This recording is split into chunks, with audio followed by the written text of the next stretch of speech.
나는 하버드대 심리학과 교수로 45년 동안 건강과 마음의 연관성에 대해 연구했다. 사람들은 늙지 않기 위해 식습관을 관리하고 운동을 한다. 하지만 한 가지 간과하는 것이 있다. 건강에는 식습관이나 운동만큼이나 마음이 엄청나게 중요하다는 사실이다. 똑같은 음료에 설탕 함량만 다르게 표기한 뒤 혈당 변동성이 큰 제2형 당뇨 환자들에게 주었다. 그들은 설탕 함량을 확인한 다음 음료를 마셨다. 그 결과 설탕 함량이 높게 적혀있는 음료를 마신 참가자들의 혈당이 치솟았다. 생각에 의해 혈당치가 달라진 것이다. 나는 실험을 더 해보기로 했다. 관절염 환자들을 두 그룹으로 나눈 다음 피아니스트의 손을 촬영한 영상을 10일 동안 보게 했다. 영상을 시청하면서 A그룹은 피아노를 치는 상상을 하게 했고 B그룹은 연주를 들으며 휴식을 취하게 했다. 시청 전후에 관절염 증상과 악력을 비교했다. A그룹은 관절염 증상이 완화되고 악력이 증가한 반면 B그룹은 별다른 차이를 보이지 않았다. 실험을 거듭할수록 결과는 명확했다. 몸과 마음은 우리가 생각하는 것보다 더욱 깊게 연결되어 있었다. 마음을 바꾸면 몸을 바꿀 수도 있다는 의미다. 마음을 변화시켜 노화를 늦추고 건강하게 오래 사는 방법은 무엇일까? 첫 번째, 꼬리표에 얽매이지 말아라. 난 내성적이라서 사람을 잘 못 사겨. 50 넘었으니 점잖게 행동해야지. 사람들은 무의식적으로 사회가 만들어낸 꼬리표와 그 꼬리표의 숨은 제약에 따라 행동한다. 꼬리표는 건강에도 영향을 미친다. 혈당 농도를 측정하는 당화 혈색소 검사에서 5.6%인 사람은 정상 진단을, 5.7%인 사람은 당뇨 전 단계 진단을 받는다. 정상 진단과 당뇨 전 단계 진단을 받은 사람들의 삶을 13년 동안 추적했더니 향후 궤적이 크게 달랐다. 정상 진단을 받은 사람들은 정상을 유지했지만 당뇨 전 단계 진단을 받은 사람들은 시간이 갈수록 당화 혈색소 수치가 치솟았다. 당뇨에 걸리기 직전이라는 이야기를 들으면 건강해지려고 노력할 것 같지만 오히려 그 반대였다. 어차피 곧 당뇨에 걸릴 거라고 생각하면서 식습관에 신경을 덜 쓰며 운동도 덜 했다. 당뇨 전 단계라는 꼬리표가 질환을 심화시킨 것이다. 하지만 꼬리표는 절대적이지 않다. 여러 수치와 건강지표들은 고정적이지 않으며 노력에 따라 얼마든지 달라질 수 있다. 흔히 나이가 들면 살이 찐다고 생각한다. 하지만 운동량을 늘리고 단백질 섭취를 늘리면 나이가 들어서도 살이 찌지 않을 수 있다. 또한 나이가 들면 누구나 당뇨, 고혈압, 고지혈증 등과 같은 만성질환에 걸린다고 생각한다. 하지만 일찍부터 생활 습관을 개선하고 적절한 치료를 받는다면 나이가 들어서도 만성질환에 걸리지 않을 수 있다.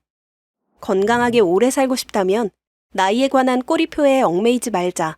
자신에게 더 유리한 행동이 무엇인지 생각하고 그것을 행동으로 옮기려고 노력해야 한다. 두 번째, 통제력을 높여라.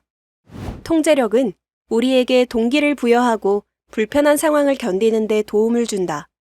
통제력이 있을 때와 없을 때는 어떻게 다를까? 심리학자 데이비드 글래스는 실험 참가자들을 두 그룹으로 나눈 다음 시끄러운 소음에 노출시켰다. A그룹에게는 소음을 멈출 수 있는 버튼을 주면서 되도록이면 사용하지 말라고 했다. B그룹에게는 소음을 통제할 수단을 주지 않았다. 실험 결과 A그룹은 B그룹에 비해 소음에 대한 거부 반응이 적었다. 자신이 원하면 언제든지 소음을 멈출 수 있는 통제력이 있다고 느꼈기 때문이다. 통제력은 나이가 들수록 중요한 역할을 한다. 통제력이 없다고 느끼면 무기력해지기 쉽지만 통제력이 있다고 느끼면 자기 효능감이 높아져 건강을 향상시킬 수 있다. 건강에 대한 통제력을 높이는 방법은 내 몸의 증상에 집중하는 것이다. 술을 끊고 싶은데 끊지 못하고 있다고 해보자. 일어나서 자기 전까지 2시간에 한 번씩 주어진 문항에 따라 자신의 상황을 기록한다. 그리고 일주일 후에 기록을 확인한다. 시간마다 달라진 자신의 상황을 살펴보면 내가 언제 술을 마시고 싶어 하는지, 마시고 싶어도 참는 순간이 언제인지 알 수 있다. 스스로에게 통제력을 발휘한 순간이 있다는 것을 깨달으면 몸에 대한 통제력을 더 쉽게 발휘할 수 있게 된다. 내 몸의 증상에 집중해 통제력을 회복하자. 낙관적인 마음이 커지고 스트레스는 줄어 건강이 전반적으로 증진된다. 세 번째, 부정적인 기대감을 없애라. 기대감은 건강에 막대한 영향을 미친다.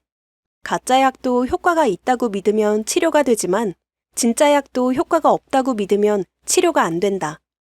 나이가 들면 기억력이 나빠진다고 믿는 노인과 나이와 기억력은 상관이 없다고 믿는 노인을 모아 기억력 테스트를 했다.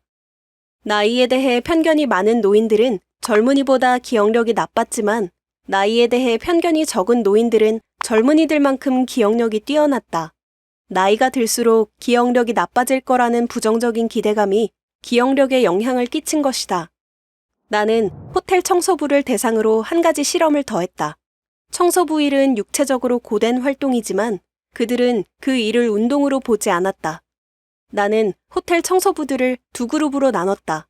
A그룹에게는 일이 운동이 될 수 있다고 설명하면서 긍정적인 기대감을 심어주었고 B그룹에게는 일반적인 건강 정보만을 제공했다. 한 달 후, A그룹은 체중이 줄었고 혈압이 떨어졌다. B그룹은 눈에 띄는 차이를 보이지 않았다. 긍정적인 기대감만으로 운동 효과가 나타난 것이다. 70대에 서핑을 하고 80대에 30대와 같은 몸매를 유지하는 사람도 있다. 이들은 늙고 젊음에 관계없이 건강할 수 있다고 마음으로 믿었고 언제든 삶을 충만하게 살 수 있다고 생각했다. 그에 따라 신체도 건강하게 유지할 수 있었다. 건강하게 오래 살고 싶다면 노화에 대한 비관적인 기대가 아닌 긍정적인 기대감을 품어야 한다. 노화에 대한 긍정적인 기대감은 그 어떤 약보다 강력한 효과를 발휘할 것이다. 생각을 바꿔야 몸이 변화한다. 질병과 나이에 대한 통념을 바꾼 거장의 45년 연구. 노화를 늦추는 보고서. 이 콘텐츠가 도움이 되었다면 구독과 좋아요를 눌러주세요.